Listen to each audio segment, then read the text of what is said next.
చాలా మంది ఉదయం నిద్ర లేవగానే చేసే మొదటి పని, రాత్రి నిద్రకు ముందు చేసే చివరి పని మొబైల్ ఫోన్ చూడడం. నేటి కాలంలో ఈ చర్య సర్వసాధారణమైపోయింది. చీకట్లో మొబైల్ ఫోన్లను వాడే ట్రెండ్ రోజురోజుకి పెరుగుతోంది. రోజువారీ పనులు ముగిశాక మొబైల్ ఫోన్ మీద కన్ను వేయకపోతే చాలా మందికి నిద్ర పట్టదు. నిజానికి ఇలా రాత్రిపూట చీకట్లో మొబైల్ ఫోన్ ఉపయోగించడం ప్రమాదకరమని అంటున్నారు ఆరోగ్య నిపుణులు. ఇది కళ్లపై తీవ్ర ప్రభావం చూపిస్తుంది. రాత్రి పడుకునే ముందు సోషల్ మీడియాను స్క్రోల్ చేయడం, ఈమెయిల్ చెక్ చేయడం, మొబైల్ ఫోన్లో వీడియోలు చూడడం దాదాపు సర్వసాధారణమైపోయింది. చీకట్లో ఫోన్ ఉపయోగించడం వల్ల కళ్లపై తీవ్ర ఒత్తిడి పడుతుంది.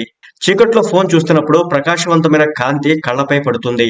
ఇది కంటి ఆరోగ్యాన్ని ప్రభావితం చేయడమే కాకుండా మెదడు, నిద్రను కూడా ప్రభావితం చేస్తుంది.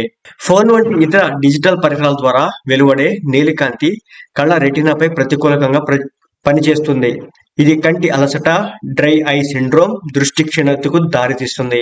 కాబట్టి రాత్రిపూట లైట్లు లేకుండా చీకట్లో కూర్చొని ఫోన్ ఉపయోగించడం మంచిది కాదు. చీకట్లో ఎక్కువసేపు మొబైల్ ఫోన్లు వాడడం వల్ల కంటి చూపు మందగించే అవకాశాలు ఎక్కువగా ఉంటాయి. ఇది కాకుండా తలనొప్పి, కంటి చికాకు కూడా సంభవించవచ్చు. ఇది కళ్ళకు అసలు మంచిది కాదు. ఫలితంగా చూపు కోల్పోయే ప్రమాదం ఉంటుంది. ఫోన్ నుంచి వెలువడే నీలి కాంతి నిద్రకు అవసరమైన మెలటోనిన్ హార్మోన్ ఉత్పత్తికి అంతరాయం కలిగిస్తుంది. దీనివల్ల నిద్ర నాణ్యత కూడా తగ్గుతుంది, నిద్రలేమికి దారితీస్తుంది. ఫోన్ స్క్రీన్ ని నిరంతరం చూడడం వల్ల కళ్ళు ఒత్తిడికి గురవుతాయి. దీన్ని డిజిటల్ ఐ స్ట్రెయిన్ అంటారు. చూపు మందగించడం, కళ్లలో నీళ్లు కారడం, తలనొప్పి వంటి లక్షణాలు కనిపిస్తాయి. ఈ సమస్యలన్నిటి నుంచి బయటపడాలంటే రాత్రి చీకట్లో ఫోన్ వాడడం మానేయాలి. ఏదైనా ముఖ్యమైన పని అయితేనే ఫోన్ ఉపయోగిస్తున్నప్పుడు స్క్రీన్ బ్రైట్నెస్ ను తగ్గించాలి. లేదంటే స్క్రీన్ పై బ్లూ లైట్ ఫిల్టర్ ను కూడా ఆన్ చేయాలి.